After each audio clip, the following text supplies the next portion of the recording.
평생을 바쳐 키운 아들이 어머니, 그 돈은 이제 우리 겁니다라며 차갑게 등을 돌렸습니다. 며느리의 사치와 아들의 외면 속에 모든 것을 빼앗기고 길바닥에 나앉게 된 그날, 저는 더 이상 울지 않았습니다. 30년간 굳은 살이 박인 제 손을 보며 조용히 결심했습니다. 내 인생을 되찾기 위한 이 마지막 싸움을 부디 끝까지 지켜봐 주십시오. 새벽 4시 반이면 어김없이 눈이 떠져요. 평생 몸에 밴 습관이라는 게 참 무서운 거죠. 젊었을 적 식당 문을 열기 위해 새벽 찬 공기를 가르며 시장으로 향하던 그 시간이 이제는 이 거대한 도시의 꼭대기, 감옥같이 조그만 방에서 저를 깨우네요. 창문 밖으로는 잠실 롯데월드 타워가 밤새 뿜어내던 빛을 서서히 거두고 있었어요. 저렇게 높고 화려한 곳에서 내려다보면 제 방은 보이지도 않겠죠. 어쩌면 먼지 한 톨만하게 보일지도 모르겠네요. 저는 소리 죽여 침대에서 내려와 낡은 전기 주전자에 물을 올렸어요. 매일 아침이 한약으로 하루를 시작하지 않으면 가슴에 얹힌 돌덩이가 내려가질 않거든요. 사람들은 이걸 화병이라고 하더군요. 끓어오르는 물소리마저 거슬릴까 조심하며 탕약 봉지를 뜯는데 벌써부터 코끝에 익숙한 냄새가 스며들어요. 제 방을 가득 채운 쌉싸름한 한약 냄새가 문틈을 비집고 나가기도 전에 거실 쪽에서부터 밀려오는 무겁고 달콤한 향기에 잠식당하고 말죠. 제 며느리 민서가 쓰는 향수 냄새예요. 수백만 원을 호가한다는 그 액체는 마치 이 집의 공기마저 자신의 소유라고 선언하는 것 같아요. 제 한약 냄새 따위는 감히 대적할 수 없다는 듯이 말이에요. 따끈하게 데운 한약을 소리 없이 마시고 나면 제 아침 일과가 시작돼요. 어두운 복도를 살금살금 걸어나가 주방으로 향하죠. 이 집의 아침은 제가 열어야 하니까요. 물론 제가 차린 아침을 먹는 사람은 거의 없지만요. 그래도 어미 된 돌이라는 게 뭔지 아들 동욱이 혹시라도 집밥을 찾을까 싶어 매일 거르지 않고 불을 켜요. 오늘은 아들이 좋아하는 자반고등어를 굽고 구수한 된장찌개를 끓였어요. 보글보글 찌개가 끓는 소리, 지글지글 생선이 익어가는 냄새가 퍼져나가면 잠시나마 이 집이 진짜 사람 사는 집처럼 느껴져요. 제가 아주 잠시 이 집의 안주인이라도 된 것 같은 착각에 빠지죠. 하지만 그 착각은 오래가지 않아요. 안방 문이 열리고 민서가 나오면서부터 모든 것은 제자리로 돌아오거든요. 민서는 잠옷바람으로 주방을 쓱 훑어보더니 제가 차려놓은 아침상에는 눈길 한 번 주지 않고 곧장 냉장고로 향해요. 그리곤 온갖 채소와 귀리, 아몬드 같은 것들을 꺼내 믹서기에 쏟아붓죠. 위잉 하는 날카로운 소음이 주방 전체를 뒤흔들어요. 그 소리는 마치 제가 정성껏 차린 아침을 조롱하는 것만 같아요. 어머니의 시대는 끝났어요. 라고 외치는 것 같달까요? 민서는 예쁜 유리잔에 걸쭉한 녹색 액체를 따르고는 가장 햇살이 잘 드는 창가에 그걸 가져다 놔요. 그러고는 스마트폰을 꺼내 한참 동안 사진을 찍어요. 각도를 이리저리 바꾸고 필터라는 것도 여러 번 바꾸더군요. 다 찍고 나서는 만족스러운 표정으로 화면을 두드리는데 언젠가 어깨 너머로 보니 이상한 외국어로 무언가 적고 있더라고요. 빠떠 NG 머이 헬띠라고요. 나중에 알고 보니 베트남어라는데 왜 굳이 남의 나라 말로 아침 인사를 하는지는 저로서는 도무지 이해할 수가 없어요. 아마 그들만의 세상에서는 그게 더 세련돼 보이는 거겠죠. 그때쯤 아들 동욱이 방에서 나와요. 식탁에 차려진 밥과 찌개를 한번, 창가에서 스마트폰을 만지는 아내를 한번 번갈아 보며 어색한 표정을 짓죠. 그 표정이 무슨 뜻인지 저는 알아요. 어머니 죄송해요. 하지만 저도 어쩔 수가 없어요. 하는 무언의 변명이죠. 동욱은 결국 식탁에 앉지 못하고 민서가 건네는 똑같은 녹색 액체를 받아들고는 출근 준비를 서둘러요. 제 아들은 그렇게 매일 아침 아내가 만들어준 정체 모를 음료로 허기를 채우고 집을 나서요. 제가 차린 뜨끈한 밥과 찌개는 식어가는 온기마저 빼앗긴 채 덩그러니 남겨지고요. 저녁이 되면 이 집의 공기는 한층 더 차가워져요.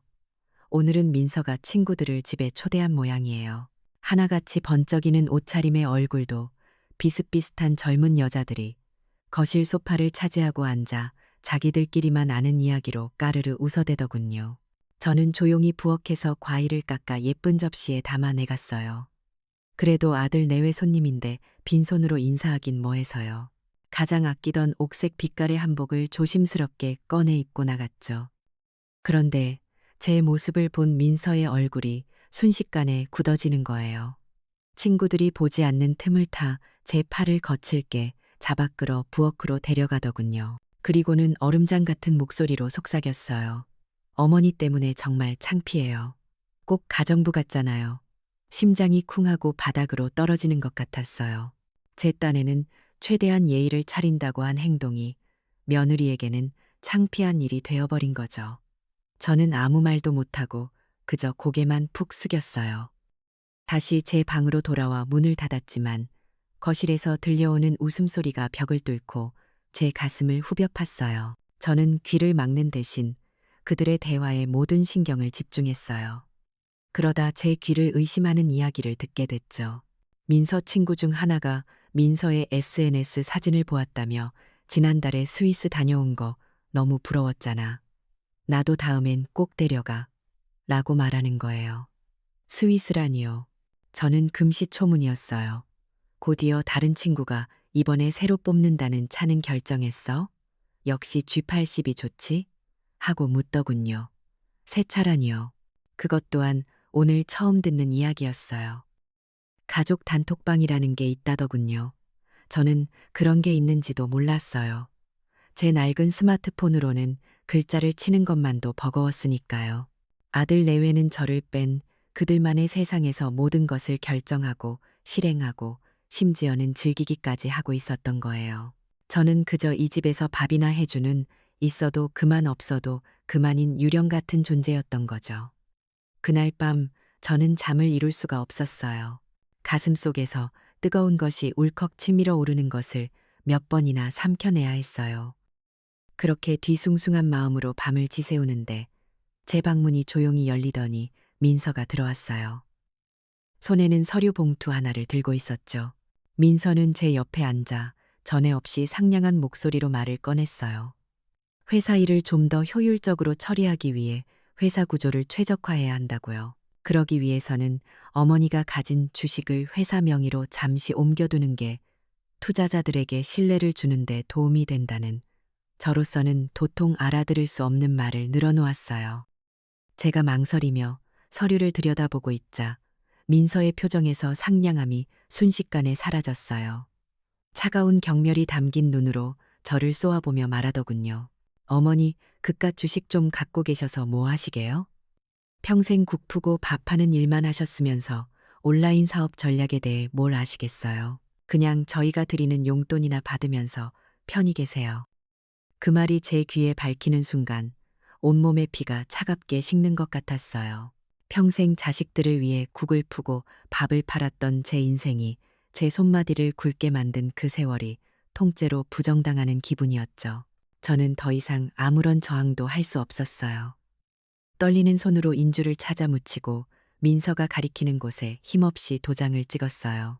서류 위로 번지는 붉은 인주를 보며 이것이 단순히 제 주식을 넘기는 것이 아니라 제 남은 인생의 마지막 자존심마저 넘기는 것일지도 모른다는 생각을 했어요.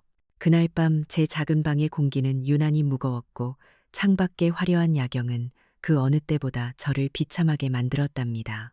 그날 이후 며칠 동안 저는 껍데기만 남은 사람처럼 지냈어요. 잠을 자도 잔 것 같지 않았고 밥을 넘겨도 모래알을 씹는 기분이었죠.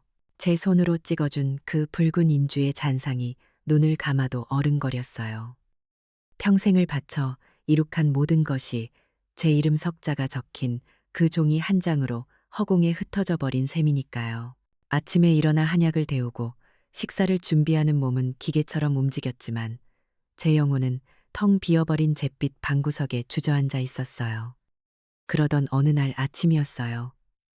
여느 때처럼 아무도 먹지 않을 아침상을 차리고 있는데 낡은 스마트폰이 요란하게 울리기 시작했죠. 발신인을 보니 부산에 사는 제 동생이었어요.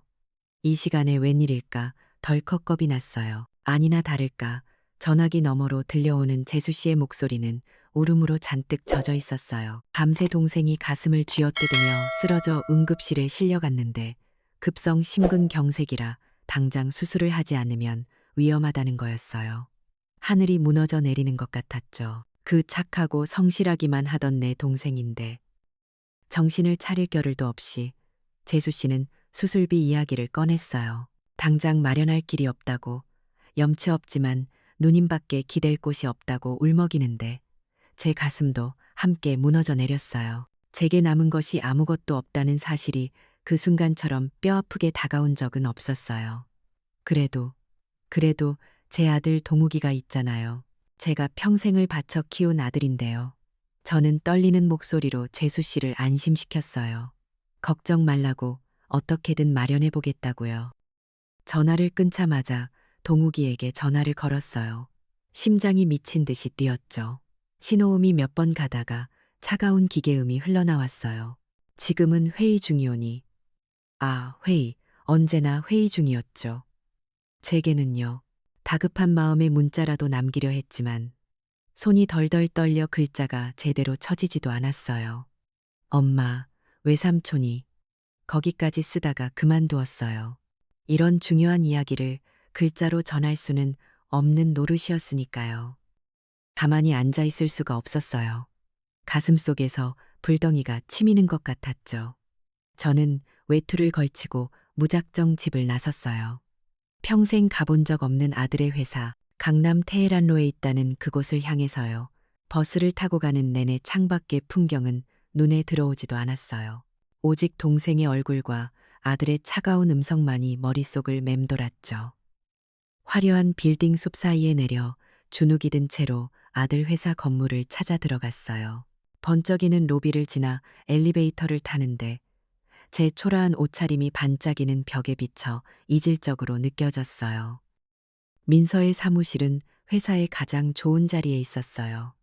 통유리창 너머로 서울 시내가 한눈에 내려다 보이는 제가 사는 작은 방 10개는 좋게 들어갈 법한 크기였죠. 젊고 세련된 직원들이 저를 위아래로 훑어보는 시선이 따가웠지만 저는 아랑곳하지 않고 곧장 민서의 사무실 문을 두드렸어요. 민서는 거대한 책상 뒤편 가죽 의자에 파묻힌 채 모니터에서 눈을 떼지도 않고 저를 맞았어요. 제가 주눅이 들어 소파 끝에 걸터 앉아 떨리는 목소리로 동생의 이야기를 꺼내는 동안에도 그녀의 손가락은 계속해서 무언가를 클릭하고 있었죠. 제 이야기가 끝나자 민서는 과장되게 한숨을 푹 내쉬었어요. 그러고는 마치 세상 모든 짐을 혼자 짊어진 사람처럼 말하더군요. 어머니, 지금 회사 사정이 얼마나 어려운지 아세요? 투자금 유치하랴, 신제품 개발하랴. 저 정말 하루하루가 전쟁이에요. 그 말이 끝나기가 무섭게 민서의 모니터 화면 한쪽에 작은 팝업창이 하나 떴어요. 제 낡은 눈에도 선명하게 보이는 글자들이었죠. 샤넬 신상백 결제가 완료되었습니다. 순간 제 머릿속에 무언가가 툭 하고 끊어지는 소리가 났어요. 회사 사정이 어렵다던 사람이 세상에서 가장 비싼 가방을 아무렇지도 않게 사고 있었던 거예요. 저도 모르게 목소리가 커졌어요. 그럼 저건 무엇이냐? 저 돈은 어디서 난 것이야? 제 고함 소리에 놀란 민서의 얼굴이 싸늘하게 굳어지던 바로 그때 사무실 문이 열리고 동욱이가 들어왔어요. 제 아들은 이 모든 상황을 보고도 제게 먼저 다가오지 않았어요. 대신 아내의 곁으로 가 저를 가로막고 섰죠. 그리고 제 평생을 산산조각 내는 그 말을, 제 가슴에 비수를 꽂는 그 말을 내뱉었어요.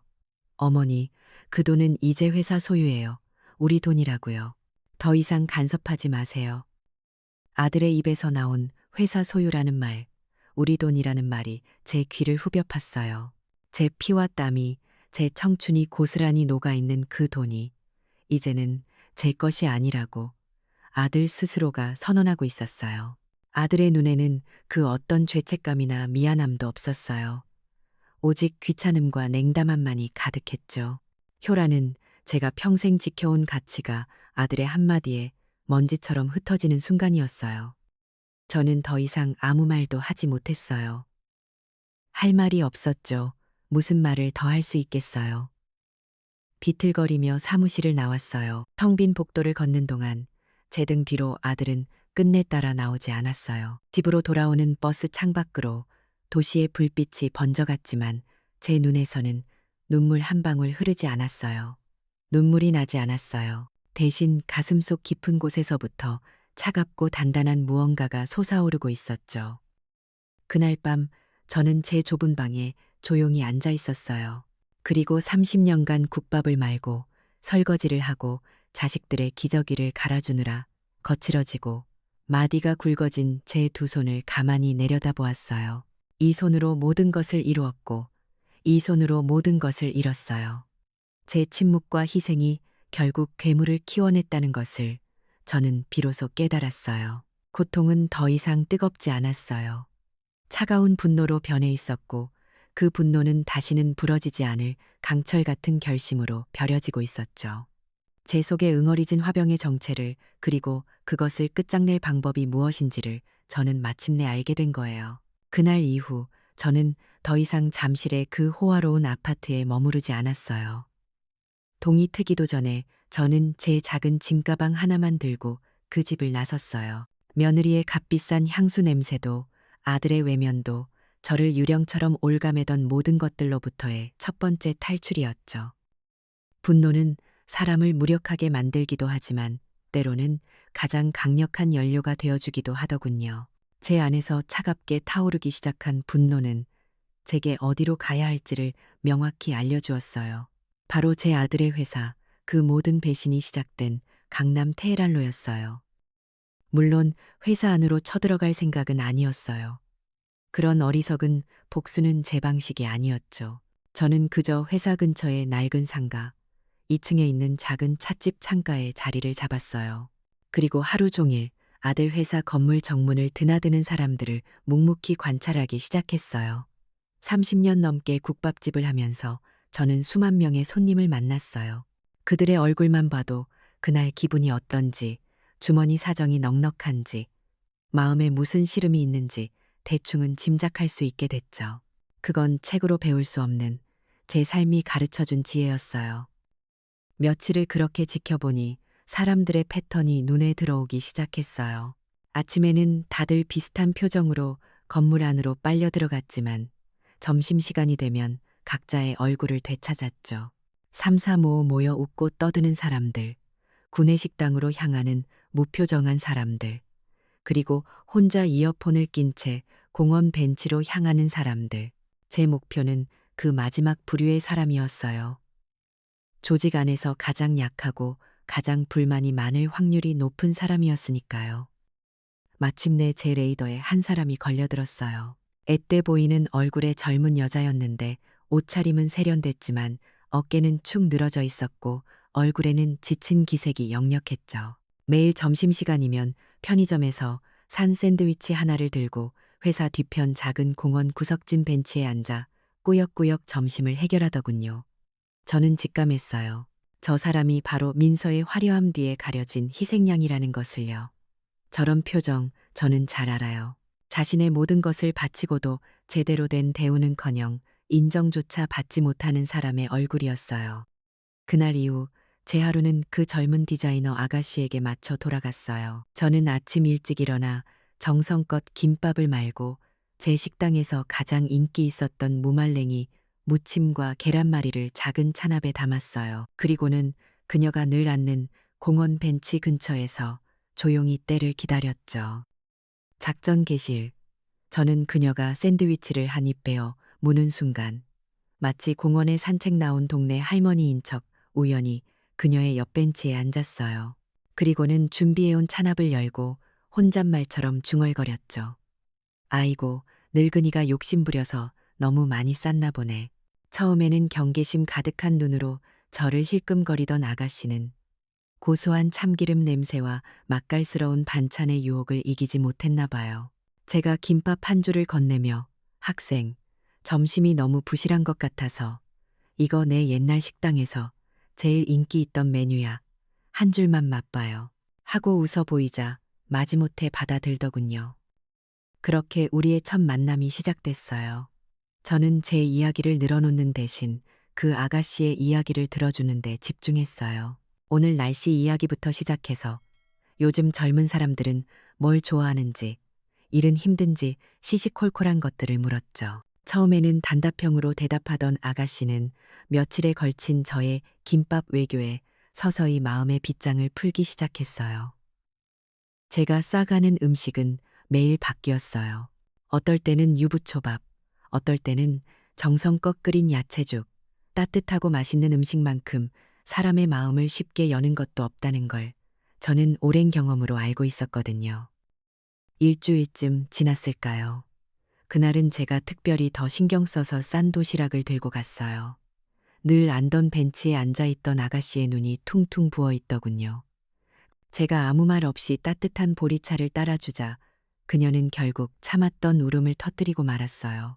한참을 어깨를 들썩이며 울던 그녀는 띄엄띄엄 자신의 이야기를 털어놓기 시작했어요. 밤을 새워 디자인한 신제품의 아이디어를 민서가 통째로 가로챈 이야기, 자신의 공로를 전부 자신의 것인 양 포장해 투자자들 앞에서 발표하던 이야기, 그리고 정당한 대가를 요구하자 네가 뭘 안다고 나서냐며 면박을 주던 이야기까지. 모든 것이 제 예상과 맞아떨어졌어요. 저는 조용히 그녀의 등을 토닥여주며 말했어요. 세상에 공짜는 없는 법이란다. 내 실력은 온전히 내 것이고 그 여자가 훔쳐간 것은 언젠가 반드시 몇 배로 대가를 치르게 될 거야. 제 말에 그녀는 고개를 들어 저를 바라봤어요. 그 눈에는 더 이상 경계심이 아닌 깊은 신뢰와 동질감이 담겨 있었죠. 우리는 그날 세대를 넘어선 조용한 동맹을 맺었어요. 그 후 저는 아가씨에게 첫 번째 임무를 주었어요. 더 이상 슬퍼하고만 있을 때가 아니었으니까요. 내가 내일 아주 비싼 명품 브랜드의 쇼핑백을 하나 줄 거야. 물론 아내는 아무것도 안 들었어. 그걸 들고 사무실에 들어가서 사람들, 특히 한동욱 이사가 잘 볼 수 있게 대표님 부탁하신 물건 찾아왔습니다. 라고 말하며 그 사람 책상 위에 잠시 올려두렴. 그리고 저는 덧붙였어요. 동시에 민서가 지시했다는 비용 절감을 위한 경영 악화 보고서를 출력해서 그 옆에 나란히 놓아두고 오너라. 다음 날 모든 것은 제 계획대로 실행됐어요. 아가씨는 제게서 건네받은 텅 빈 샤넬 쇼핑백을 들고 당당하게 사무실로 들어갔. 아들 동욱의 책상 위에는 이제 막 도착한 따끈따끈한 명품과 회사의 암울한 미래를 예고하는 보고서가 나란히 놓이게 되었죠. 아들의 마음에 첫 번째 의심의 씨앗이 심어지는 순간이었어요. 저는 찻집 창가에서 그 모든 것을 지켜보며 조용히 미소 지었어요. 이것은 시작에 불과했어요. 거미줄은 이제 막 처지기 시작했을 뿐이니까요. 아들 마음에 의심의 씨앗을 심는 데 성공했지만 저는 그것만으로는 부족하다는 걸 잘 알았어요. 의심은 바람과 같아서 더 강한 바람이 불면 이내 방향을 바꾸기 마련이거든요. 민서의 교묘한 혀가 아들의 마음을 다시 돌려놓는 것은 시간 문제일 뿐이었죠. 심리전만으로는 이길 수 없었어요. 제게는 누구도 반박할 수 없는 차갑고 단단한 증거가 필요했어요. 그리고 동생의 수술 날짜는 하루하루 다가오고 있었고요. 그날 밤 저는 잠실의 아파트로 돌아가는 대신 수십 년 된 제 낡은 짐가방 깊숙한 곳에서 손때 묻은 전화번호부 하나를 꺼내들었어요. 30년간 국밥집을 하면서 맺어온 인연들이 빼곡히 적힌 제 인생의 역사책과도 같은 물건이었죠. 한 장 한 장 넘길 때마다 잊고 있던 얼굴들이, 주고받았던 따뜻한 눈인사들이 떠올랐어요. 그들은 그저 손님이 아니었어요. 제 국밥 한 그릇에 시름을 덜고 제 격려 한마디에 힘을 얻어가던 제 사람들이었죠. 이제 그들에게 갚을 때가 온 거예요. 제가 뿌렸던 온정의 씨앗들을 걷어들일 때가요. 첫 번째 전화는 과거 제 식당 옆 칸에서 작은 컴퓨터 수리점을 하던 젊은 총각에게 걸었어요. 늘 밥대를 놓치기 일쑤여서 제가 끼니를 챙겨주곤 했었죠. 수화기 너머의 목소리는 이제 총각이 아닌 중후한 대표님의 목소리가 되어 있었어요. 판교에서 잘 나가는 온라인 마케팅 회사를 운영하고 있다더군요. 제가 떨리는 목소리로 대표님, 저 기억하시죠? 지연이네 국밥집 아줌마예요. 하고 말하자 수화기 너머에서 반가운 웃음소리가 터져나왔어요. 제가 담담하게 자초지종을 설명하자 그는 한치의 망설임도 없이 말하더군요. 어머니, 걱정 마세요. 옛날에 어머니가 제게 주셨던 국밥값, 이제야 갚게 해주시네요. 그날 이후 보이지 않는 전쟁이 시작됐어요. 민서가 그토록 자랑하던 SNS 세상에 균열이 가기 시작한 거죠. 민서의 화려한 게시물 아래 마치 순진한 질문인 척 위장한 날카로운 댓글들이 하나둘씩 달리기 시작했어요. 대표님, 회사가 어렵다면서 유럽 출장은 왜 이렇게 자주 가세요? 경비 처리되는 건가요? 이 디자인, 신진 디자이너 아무개 씨 작품이랑 너무 비슷한데 혹시 콜라보 하신 건가요? 같은 댓글들이었죠. 사이버 세상의 여론은 무서운 속도로 번져나갔고 민서의 빛나던 명성에는 의심의 그림자가 드리워지기 시작했어요. 두 번째 전화는 매일같이 식당에 와서 고시 공부를 하던 가난한 학생의 아들에게 걸었어요. 그 학생은 안타깝게 일찍 세상을 떠났지만 그의 아들은 훌륭하게 자라 대기업의 회계팀장이 되어 있었죠. 아버님의 유품을 정리하다가 제 식당 이름과 함께 평생 잊지 못할 은혜라고 적힌 낡은 메모를 발견했다며 언젠가 한번 찾아왔던 참 착실한 청년이었어요. 제가 팀장님, 아버님께 진 빚, 아드님이 대신 갚아줄 수 있겠어요? 하고 조심스럽게 묻자 그는 무슨 일이냐며 되물었어요. 저는 위험한 부탁이라는 걸 알면서도 민서회사에 재무자료를 한번 들여다봐 달라고 부탁했어요. 그는 아버님의 명예를 위해서라도 꼭 돕겠다며 모든 위험을 감수하겠다고 약속했죠. 며칠 뒤 회계팀장에게서 연락이 왔어요. 그의 목소리는 분노로 떨리고 있었죠. 장부상으로는 그럴듯하게 꾸며져 있지만 자금의 흐름을 추적해보니 서류상으로만 존재하는 유령 회사로 거액의 돈이 흘러들어간 흔적을 발견했다는 거였어요. 민서가 빼돌린 회사 돈, 아니, 실은 제 돈이었죠. 완벽한 증거였어요. 마지막으로 저는 제 식당의 가장 오래된 단골 손님이었던 박 변호사를 찾아갔어요. 이제는 희끗희끗한 머리에 중년이 된 그는 제가 내민 모든 자료를 꼼꼼히 검토한 후 안경을 벗어 닦으며 나지막이 말했어요. 어머니, 이건 이길 수 있는 싸움입니다. 아니, 반드시 이겨야만 하는 싸움입니다. 그는 결정적인 증거, 즉 민서의 자백을 받아내기 위한 완벽한 함정을 설계했어요. 아들 동욱이를 유인할 그럴듯한 가짜 투자 계약서를 만들었죠. 그리고 그는 제게 아주 작고 까만 물건 하나를 건넸어요. 스마트폰 앱과 연동된다는 소형 녹음기였죠.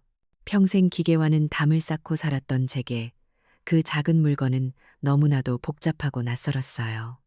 하지만 저는 포기하지 않았어요. 박 변호사의 설명을 들으며 떨리는 손으로 스마트폰 화면을 몇 번이고 눌러가며 사용법을 익혔어요. 한때는 저를 세상과 단절시켰던 그 기술이 이제는 제 복수를 위한 가장 강력한 무기가 될 참이었으니까요. 모든 준비가 끝난 날 박 변호사는 아들 동욱이를 자신의 사무실로 불러냈어요. 그리고는 회계팀장이 정리한 유령 회사 자료와 자금 이체 내역을 그의 눈앞에 펼쳐 보였죠. 박 변호사는 동욱이에게 선택권을 주었어요. 이 모든 범죄의 공범이 되어 아내와 함께 감옥에 갈 것인지 아니면 지금이라도 어머니를 도와 모든 것을 바로잡고 정상 참작을 받을 것인지 새하얗게 질린 아들의 얼굴을 상상하는 것은 어렵지 않았어요. 결국 동욱이는 무너졌어요. 어머니를 돕겠다고 시키는 것은 무엇이든 하겠다고 애원했다더군요. 그날 밤 동욱이는 제가 건네준 작은 녹음기를 옷 속에 숨기고 집으로 들어갔어요. 저는 찻집 구석에 앉아 밤새 잠 못 이루고 아들의 연락을 기다렸죠. 그리고 마침내 동이틀 무렵 동욱이에게서 녹음 파일이 도착했어요. 저는 떨리는 손으로 이어폰을 귀에 꽂고 재생 버튼을 눌렀어요. 녹음기 너머로 성공에 취해 의기양양하게 모든 계획을 떠벌리는 민서의 목소리가 선명하게 흘러나왔어요. 제 돈을 어떻게 빼돌렸는지, 저를 어떻게 속였는지, 그리고 앞으로 저를 어떻게 요양원으로 보낼 것인지에 대한 모든 계획까지도요. 그 목소리를 듣는 동안 제 심장은 얼음장처럼 차가워졌어요. 이제 주사위는 던져졌어요. 제 손에는 며느리의 목을 겨눌 가장 날카로운 칼이 들려 있었죠. 며느리의 목소리가 담긴 녹음 파일을 손에 쥔 그날 이후 제 시간은 다르게 흐르기 시작했어요. 초조함과 불안함 대신 차가운 평온함이 제 마음을 채웠죠. 그것은 마치 태풍의 눈 한가운데에 들어와 있는 듯한 고요함이었어요. 제 손에 들린 이 작은 녹음기 하나가 저를 짓밟았던 모든 것들을 한꺼번에 무너뜨릴 수 있는 거대한 태풍이 될 것을 알고 있었으니까요. 이제 남은 것은 단 하나, 이 태풍을 가장 효과적으로 풀어놓을 완벽한 무대를 찾는 것뿐이었어요. 그 무대는 제가 만들 필요도 없었어요. 제 며느리 민서가 스스로 마련해 주었으니까요. 최근 들어 자신의 SNS에 쏟아지는 악의적인 댓글과 의심의 눈초리들로 인해 자존심에 큰 상처를 입은 민서는 자신의 건재함을 과시하고 추락한 이미지를 회복하기 위해 아주 성대한 파티를 기획했어요. 바로 회사 창립 기념일 파티였죠. 서울의 최고급 호텔 연회장을 통째로 빌리고 수많은 인플루언서들과 기자들 그리고 투자자들을 초대했어요. 물론 이 모든 것은 수천 명의 팔로워들에게 실시간으로 라이브 스트리밍될 예정이었고요. 민서에게는 재기의 발판이었겠지만 제게는 더할 나위 없이 완벽한 심판의 무대였어요.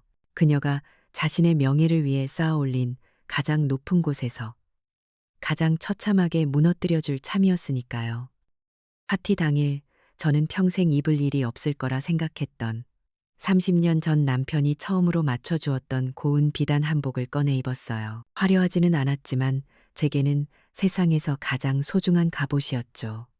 약속 장소에 도착하니 저를 위한 보이지 않는 손들 이 모두 모여 있었어요. 날카로운 눈빛에 박 변호사님, 굳은 표정의 회계팀장, 그리고 어느새 눈물을 그치고 단단한 표정이 된 젊은 디자이너 아가씨까지 우리는 서로를 바라보며 말없이 고개를 끄덕였어요.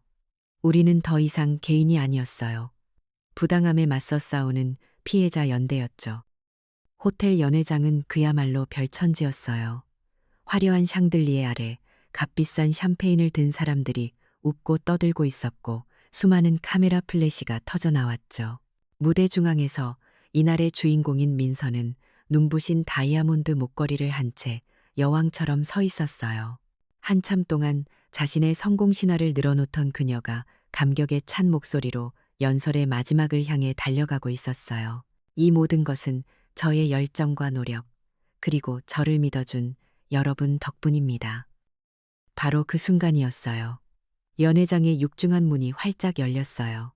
떠들썩하던 음악이 멎고 모든 사람들의 시선이 문 쪽으로 쏠렸죠. 제가 먼저 안으로 들어섰고 제 뒤를 이어 변호사님과 회계팀장, 그리고 디자이너 아가씨가 그림자처럼 따랐어요. 소박한 제 한복 차림은 그 화려한 공간 속에서 오히려 모두의 시선을 잡아끄는 힘이 있었죠.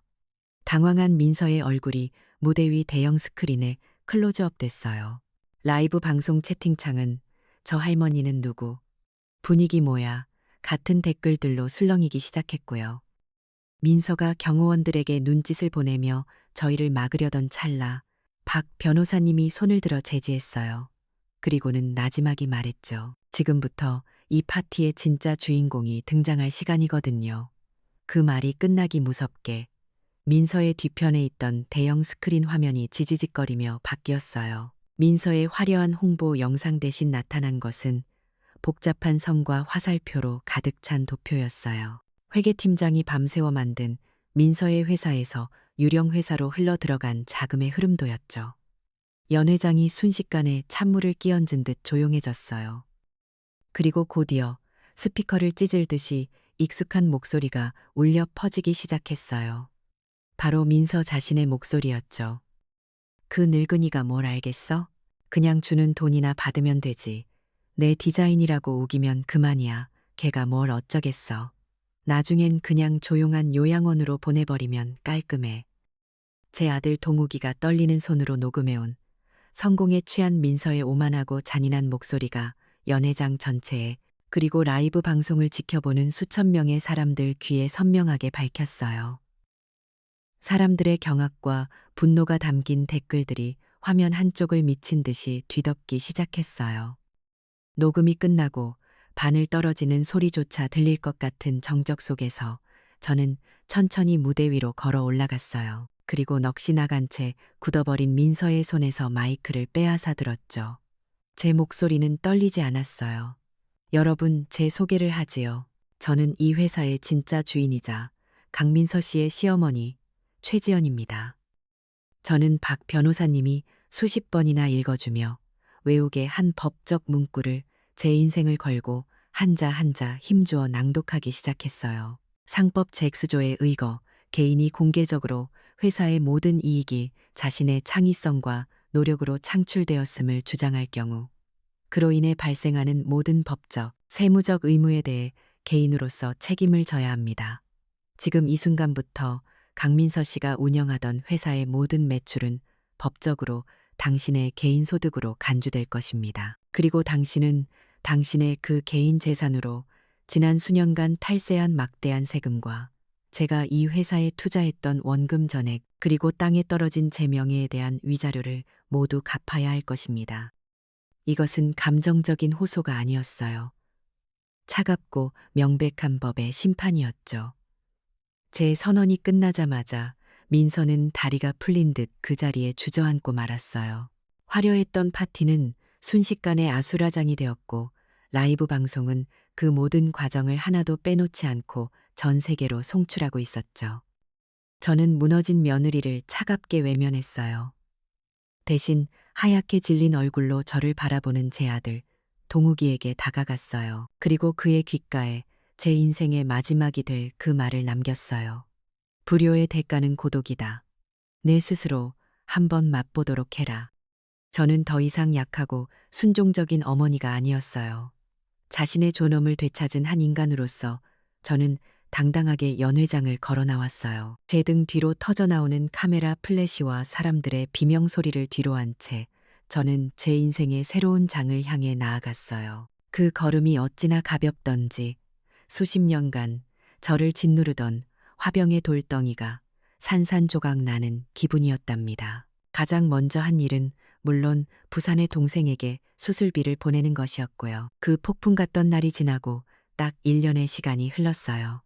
모든 것이 무너져 내린 호텔 연회장을 걸어 나오던 순간 저는 제 인생의 전반전이 끝났음을 직감했죠. 그리고 이제 아무도 예측할 수 없는 후반전이 시작될 차례였어요. 복수는 통쾌했지만 그 끝에는 씁쓸한 공허함이 남더군요. 모든 것을 되찾았지만 동시에 모든 것을 잃기도 한 셈이었으니까요. 아들을 잃었고 지난 수십 년의 세월을 잃었죠.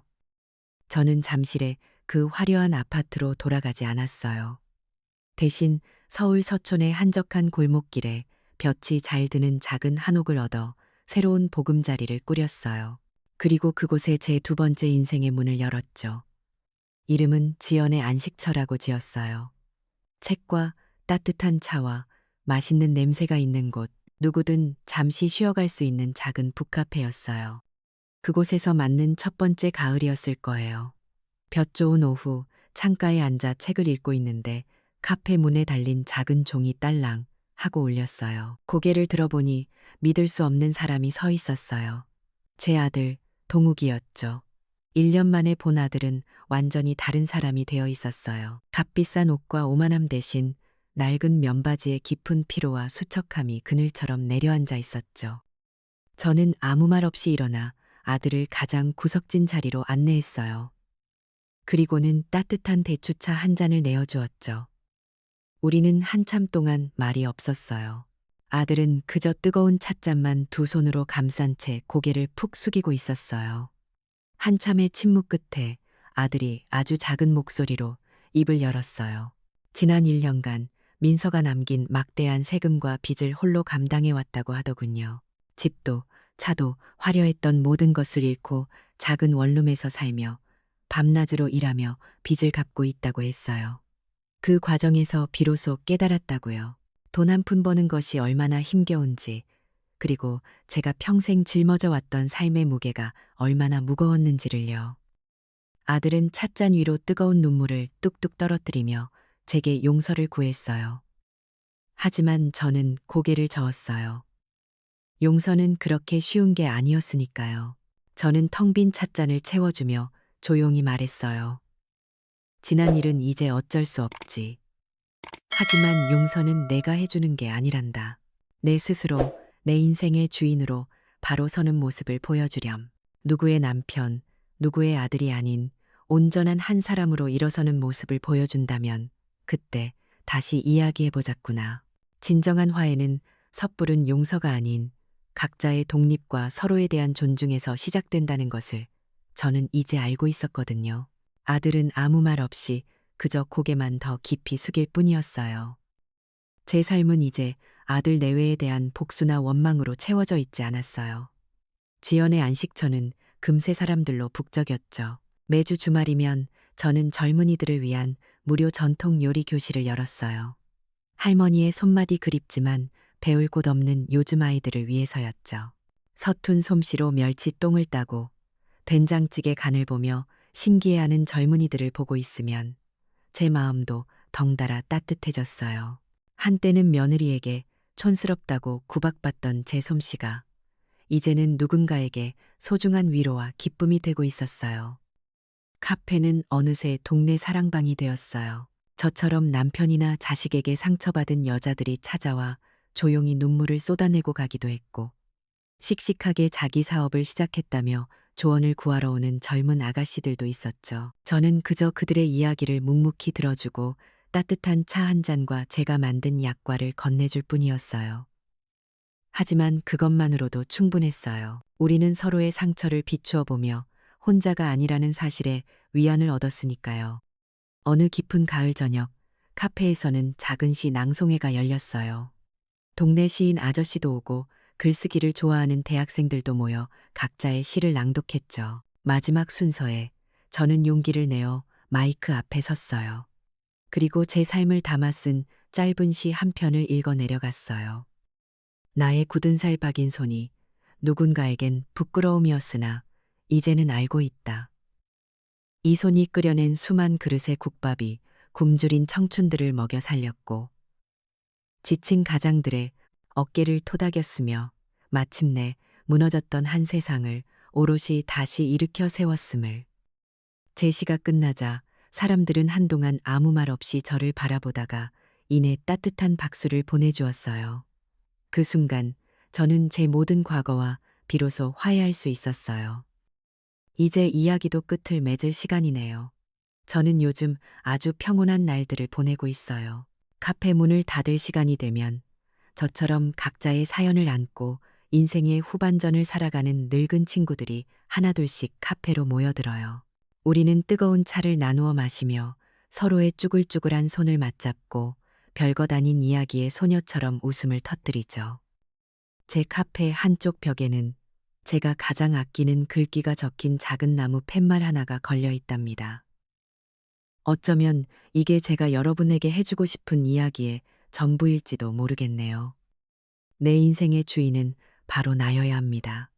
진정한 사랑은 자신을 소중히 여기고 지킬 줄 아는 것에서부터 시작됩니다.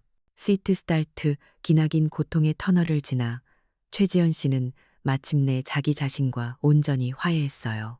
사이트 184. 그녀의 두 번째 인생은 우리에게 말해주죠. 가장 중요한 사랑, 그리고 가장 먼저 지켜야 할 존엄은 바로 나 자신에게서 시작된다는 것을요. 내 삶의 주인은 다른 누구도 아닌 바로 나여야만 한답니다.